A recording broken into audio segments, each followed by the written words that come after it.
Magandang araw po sa inyong lahat mga kababayan, halika, sabayan mo ako sa pag-aaral ng salita ng Diyos mula sa Salmo 51 versikulo 7. Linisin mo ako ng hisopo, at ako'y magiging malinis, hugasan mo ako, at ako ay magiging mas maputi kaysa sa nyebe. Salmo 119 versikulo 11. Itinago ko ang iyong salita sa aking puso upang hindi ako magkasala laban sa iyo. Mga kababayan, hayaang idirekta ng salita ng Diyos ang ating mga puso. Hayaang pangunahan, gabayan, at hubugin ng kanyang salita ang ating buhay. Hayaan natin na kumilos ang kanyang salita. Ipinapahayag ng Salmo 119 versikulo 11. Ang iyong salita ay itinago ko sa aking puso, upang hindi ako magkasala laban sa iyo.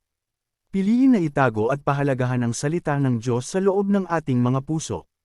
Kapag pinili natin parangalan at pahalagahan ang kanyang salita sa loob ng ating mga puso, siya ay aakay at gagabay sa bawat aspeto ng ating buhay.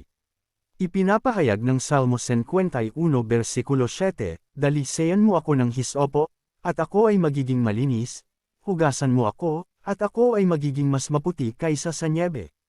Mga kaibigan, hayaan natin na putulin, linisin, at dalisayan, ang kanyang salita ay mayroong kakayahang baguhin ang ating mga salita, gawa, at kilos.